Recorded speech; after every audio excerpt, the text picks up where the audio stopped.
Hey everybody, welcome back, I guess.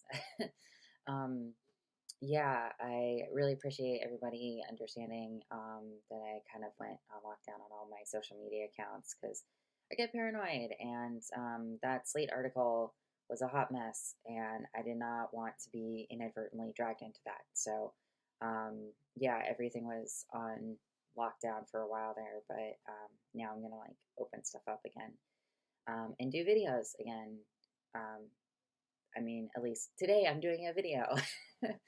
As you might know, I'm really, really bad with keeping up with these. So we'll see how consistent I can be. But today I wanted to do a different topic than usual. And I will relate it to detransitioning a little bit. But today I want to talk about mental illness. Um, it's a topic that I think publicly we like to pretend like is no longer taboo and like is something that we discuss openly and honestly, but is something that realistically we actually are adverse to, and we avoid discussion, especially of very serious mental illness. So today I'm going to be talking about my mental illness, um, which is schizophrenia. I have what's called schizoaffective disorder. So that is a combination of schizophrenia along with a mood disorder. Um, Typically, it's schizophrenia with also symptoms of bipolar. However, in my case, it's schizophrenia and symptoms of major depressive disorder. So I don't get the manic highs and the low lows that people with bipolar get. Instead, for me, it's just kind of a general low. um, yeah, and want to address the elephant in the room. Schizophrenia is not probably what you think it is. There's a lot of notions that we all have about certain mental illnesses. I know I have certain preconceptions of different things, um, but until you actually like live with it and understand the symptoms and go through the medical process of dealing with it, I think it's something that we learn more about from movies and books and media, than we actually know from real life experience, right? So, unfortunately, schizophrenia is one of those mental illnesses that has been just blown out of proportion in the media.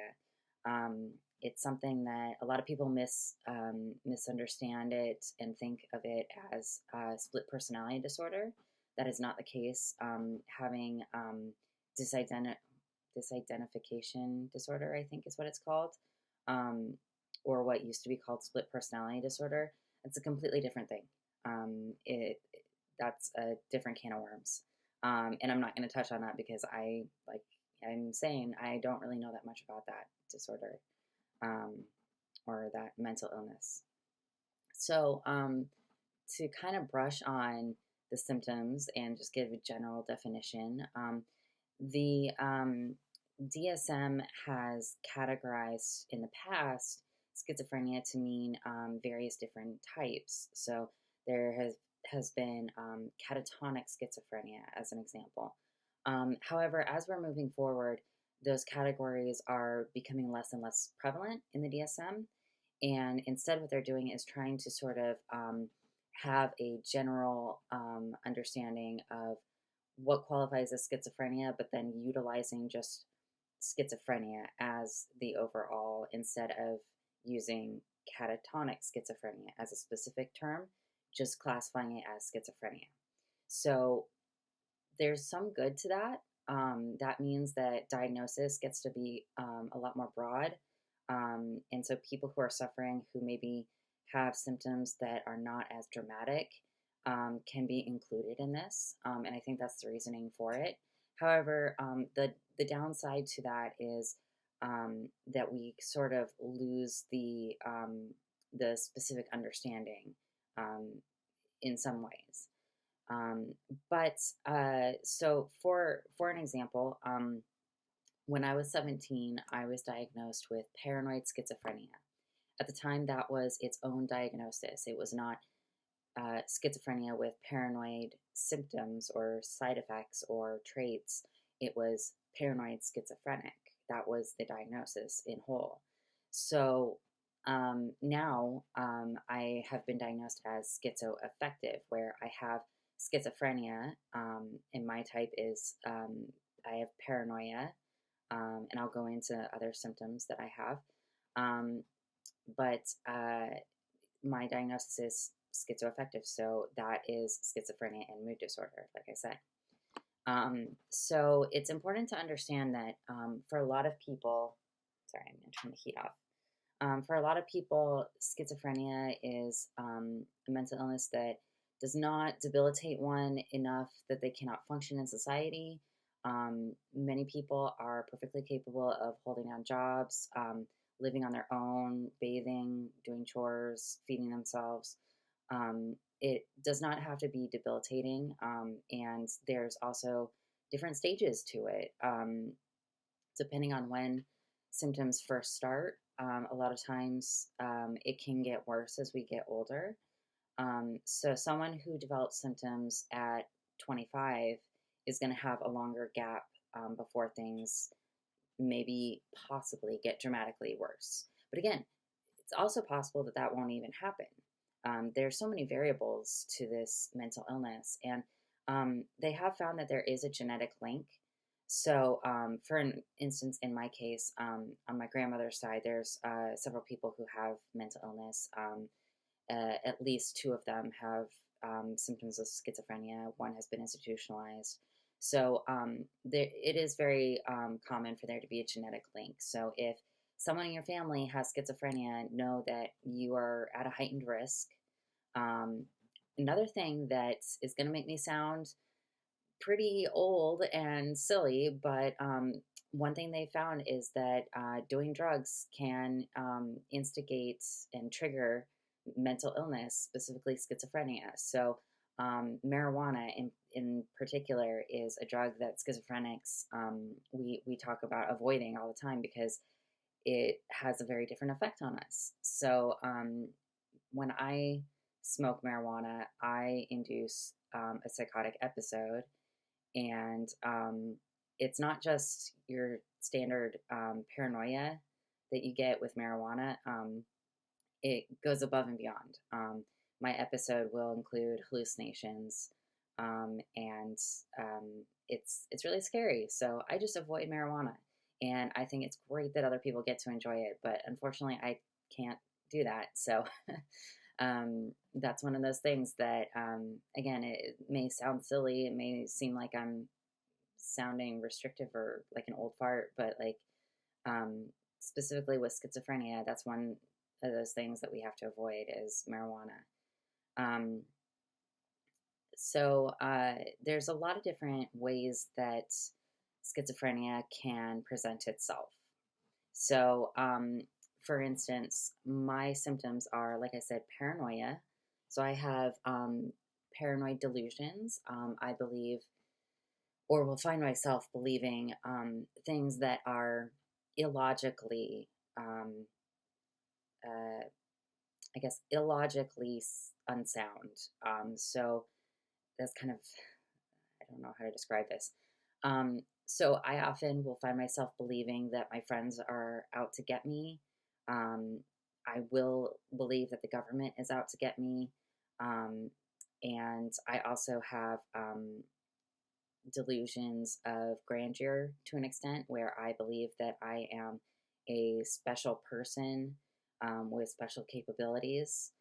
I also have what is called Cotard delusion. It's a very specific case. It's not as common, but it's where one believes that they are already dead.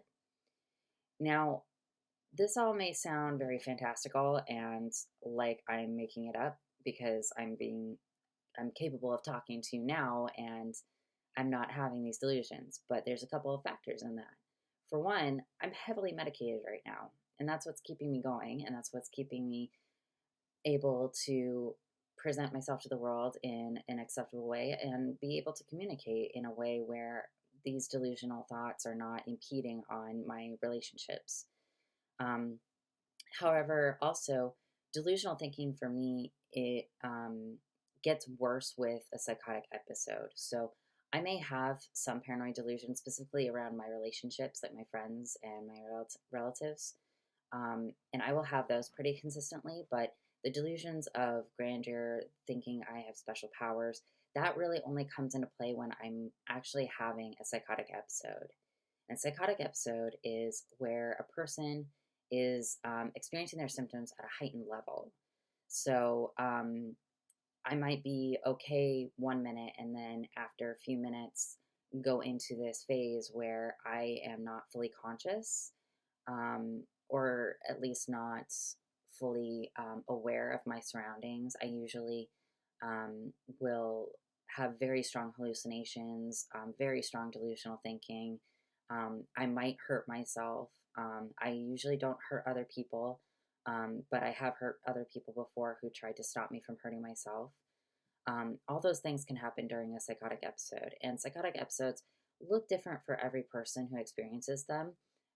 But there are some very similar things, like the triggers that I mentioned, with the drugs.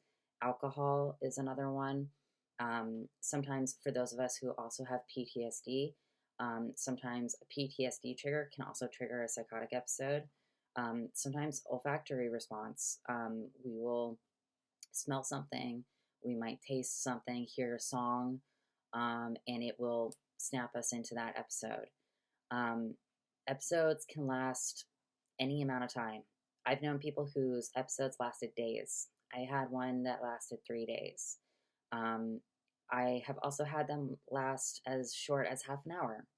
So they they're really unpredictable, unfortunately, and it's hard to control. I know when I'm about to go into an episode, there's very little time for me to prepare myself for it, because I'm falling into it very, very quickly. And I while I don't go catatonic, I do withdraw a lot, and it's very difficult for me to communicate with anyone.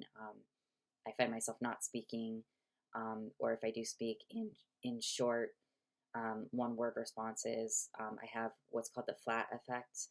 So I lose my emotional expression, and I lose the change in tone of my voice. Um, so all those things will happen very quickly. Um, let's see. Let's talk about hallucinations. So, hallucinations. You see things that aren't there, but they look like they're there. Um, it's hard to explain because, once again, everyone's hallucinations are a little bit different. There are some common threads. A lot of people with schizophrenia see a young girl, usually covered in blood, or who's been hurt. A lot of times, people who've experienced trauma will see more traumatic hallucinations, whereas people who've had less trauma, generally speaking, will have more mundane hallucinations, or non threatening hallucinations. Some people hallucinate auditory as well as visual. I hallucinate both. Some people only hallucinate auditory, some people only hallucinate visual. Some people hallucinate smells and taste too. Um, I hallucinate only visual and auditory. And sometimes when things are okay, I will hear a song. Usually I'll hear the song over and over and over again. It's like I'm in like an elevator to hell. And it's just playing the same song over and over again. Um, on a bad day, I will see very dark things, and I will hear very negative voices telling me to hurt myself, or telling me that I am worthless, and very, very horrible things. Um, Unfortunately, because I have depression, um, things tend to gravitate a little bit more towards the negative side than towards the okay side. So I feel like the okay hallucinations, where I just sort of see things that aren't there. Maybe I see a mailbox where there is no mailbox, or I see a stranger where there is no stranger, and it's perfectly fine, in terms of if it's negative or positive. Um, it's a lot harder to deal with hearing specific negative things and negative attacks all the time. One thing that's common is I often will hear these attacks, and I will sort of focus in on them a lot, and then that's when my depression gets worse. So it's kind of cyclical, where hallucination starts, and it's negative talk, negative things, seeing scary things, and then I start to focus on those and get depressed, and then the depression fuels more hallucinations. So it's a pretty upsetting cycle, and that's part of why I have started to get treatment. So now that we're on that topic, let's talk about it. Treatment. There's a lot of better YouTube videos out there regarding treatment for schizophrenia. I might link some of those below actually because they're really helpful. Um, and I could give you all that info too, but I'd rather do a shorter video because I'm lazy. Um, so I'll probably just link extra resources down below. So treatment can look like like a lot of different things. Treatment can look like therapy. So we're talking cognitive behavioral therapy, DBT, intensive therapy. It can deal with behavioral, um, mood disorder. It can be dealing with trying to focus your stimuli on different things, or focus your reaction to stimuli on different things, I should say. So, like, for example, one thing that I did that I found really helpful was I got a fidget cube. So when I start to focus on the bad things, I just start clicking away on this, and I sort of will listen to a song that makes me happy, or I will say a mantra that makes me feel empowered and better. And that, is incorporating more than one stimuli response. So um, I'm getting the touch aspect, and then I have the auditory if I'm listening to a song, or I can speak and hear that as well. So being able to redirect your focus is a really big thing, and learning how to do that through therapy is really important. Another thing is having a good psychiatrist who can manage medication, because I'm just going to say what my thought is on this, and that is that you cannot live your life with schizophrenia without being medicated at some point. That's not to say that people can't function without it in certain ways at certain times, but there's a breaking point for everybody, and everyone needs an extra tool, and that extra tool comes in the form of antipsychotics. Now, there's a lot of pros and cons to antipsychotics, and there's a lot more research that needs to be done, just like with so much else that I've talked about within the medical community. We need to do more research on this. But fortunately, there are some new drugs coming out for schizophrenia, and they seem to be working very well. The side effects seem to be lower, which is great. One of the major side effects is something called akathisia, which I have been experiencing mildly, and that is where it's basically restlessness, but you have sort of muscle spasms, and it hurts if you try to control the spasm. So I lay in bed, and my leg is just bouncing up and down, because if I try to hold it still, it actually hurts. So that's not pleasant, and that's a direct side effect of my antipsychotic. So because of that, I'm on another medication to tone down the side effects. So that's one of the things is, once you're on one of these drugs, you're probably going to need something else to help control some of the side effects. And that's a bummer, because, I don't like personally being on a lot of medications, but I have to be, because I'm on, a couple that actually directly help me, and then I'm on a couple that help maintain the ones that help me. So it's the way it goes. Antipsychotics, there are different categories of them. I did not do my research before this, and I should have done my homework to be able to tell you what they are categorized by. But I will try to get that information for you, and I'm sorry. um, uh, I'm currently on a drug called Abilify. It's very common for people with schizophrenia to be on this drug, at least near the early stages. And so far, it's working pretty well. My depression is still actually really, really bad, but my hallucinations have gone away, which is really great. Um, the delusional thinking has kind of increased a little bit. So I'm still in that way of thinking like everybody's out to get me. I don't know why, but they are, and covering up my camera on my computer and stuff because I don't want them watching, um, and all that fun stuff. So I don't know. I don't know if this is going to be the drug that I stick with for a longer term. Usually, people with schizophrenia, we bounce around from medication to medication.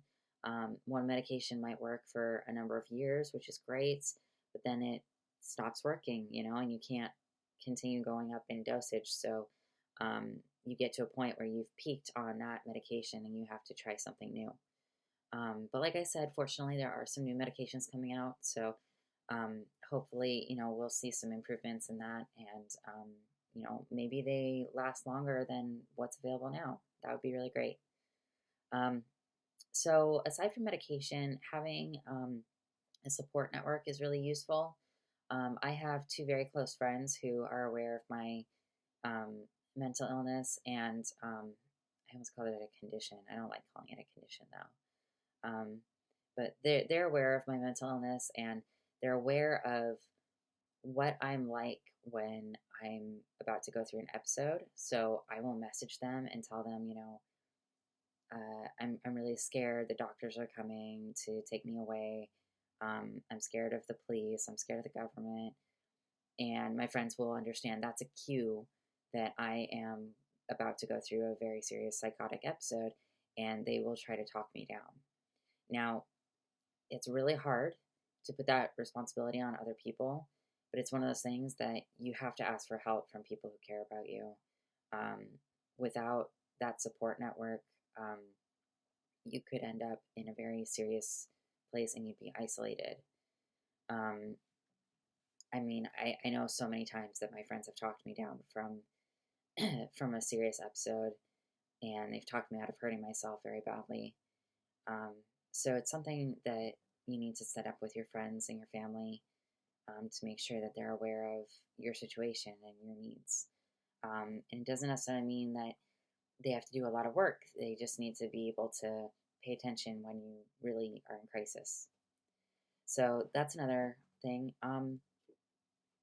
And I guess just generally, keeping track of your symptoms is really helpful. So trying to keep a journal or a diary of what your symptoms are like on certain medications, on no medications, things like that, I think is super helpful because not only does it help your doctors and your care team, but it also helps you understand what is actually working right and what is not working.